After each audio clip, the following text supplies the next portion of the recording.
तो आज की इस वीडियो में मैं बात करने वाला हूं कि कैसे आप पाइथन के अंदर एक ऐसा प्रोग्राम बना सकते हैं जिससे आप चेक कर सकते हैं कि कोई भी नंबर इवन है या ऑड है। अब इवन ऑड क्या होता है अगर आपको नहीं पता है तो मैं बता देता हूं। वैसे बेसिक मैथ है, आपको पता होगा।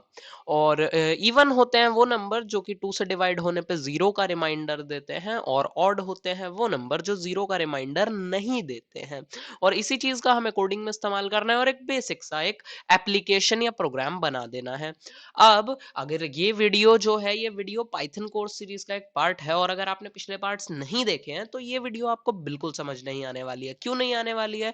क्योंकि उसमें मैंने वेरिएबल, लिस्ट, टपल, डिक्शनरी और if else statement, while loop, ये सब बातें मैंने पहली वीडियोस में बता रखी हैं। यहाँ पर मैं उन्हें काफी फास्ट फॉरवर्ड रखने वाला हूँ और आपको समझ नहीं आएंगी। तो अगर आपको ये बेसिक चीजें नहीं पता है तो आप पिछले पार्ट देख सकते हैं। अगर पता है तो इसी वीडियो को देखते रहिए, अपने नोट्स बना लीजिए, अपनी जो भी आपने नोट्स की नोटबुक बना रखी है उसमें लिख लीजिए पूरा कोड। और ये रहा कोड, मैं इसको एक्सप्लेन कर देता हूं आपको, और यहाँ पर मैं आपको बता देता हूँ ये कैसे काम कर रहा है। तो सबसे पहले रन करके देख लेते हैं ताकि पता चल जाए कि हमारा कोड काम भी कर रहा है नहीं कर रहा है। तो ये कह रहा है एंटर एनी नम। तो यहाँ पर हम कुछ भी नंबर डाल देते हैं, जैसे 5। और मैंने 5 डाल के जब इसको करा रन तो इसने कहा नम इज नॉट इवन। चलो तो हम एक बार फिर से ट्राई कर लेते हैं। मैं गया यहाँ पे, मैंने लिख दिया 6, और इस बार मैं एंटर करूंगा तो ये कह रहा है नंबर इज इवन। ठीक है। तो अब हमें ये तो पता चल गया कि हमारा प्रोग्राम सही काम कर रहा है। अब मैं आपको बताता हूँ ये काम कैसे कर रहा है। तो सबसे पहले हमने एक वेरिएबल लिया नम नाम का, और उसको इंटीजर बनाया और इनपुट ली यूजर से।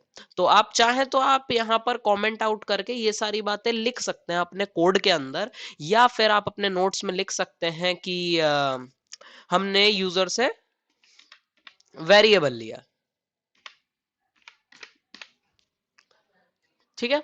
उसके बाद यहाँ दूसरा चीज क्या हुआ, यहाँ पर जो हमारा नम वाला वेरिएबल था हमने चेक करा उसके मॉड को। मॉड क्या होता है? ये जो यहाँ आपको दिख रहा होगा ये परसेंटेज का साइन है। अगर आपको नहीं दिख रहा है तो मैं बता देता हूँ, क्योंकि स्क्रीन थोड़ी छोटी है या फॉन्ट साइज थोड़ा छोटा है। मैं चाहूँ तो बड़ा कर लेता हूँ, लेकिन मैंने आपको बता दिया क्या है, तो अब करने की जरूरत नहीं है।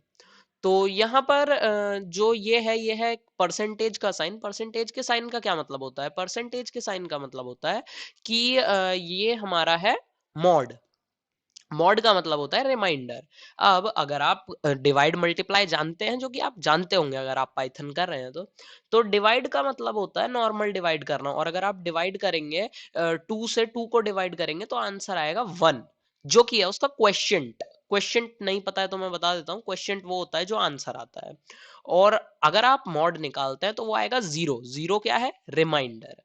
तो अब यहाँ पे मैंने दिया इज इक्वल्स टू चेक करने के लिए 0 है या नहीं है।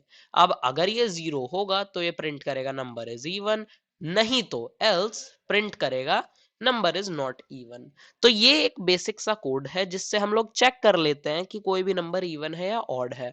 आप चाहे तो ये पूरा कोड यहाँ से उठा सकते हैं, मैं इसको डिस्क्रिप्शन में दे दूंगा अगर आपको चाहिए तो। बाकी आप इसको खुद लिख सकते हैं, 4-5 लाइन के कोड है, कुछ नहीं है इसमें। यहाँ पर ये खाली एक एक्सप्लेनेशन थी इफ एल्स स्टेटमेंट वेरिएबल को यूज करने के बारे में। अभी मैंने काफी टाइम से पाइथन की वीडियोस नहीं डाली थी, आज ये एक वीडियो आई है। आगे और मैं पाइथन के कोर्स की वीडियोस ला रहा हूँ, साथ में मेरी एप्लीकेशन पे आपको इसके नोट्स वगैरह सब कुछ मिल जाएंगे। तो आई होप ये वीडियो आपको अच्छी लगी होगी। Thanks for watching and good bye.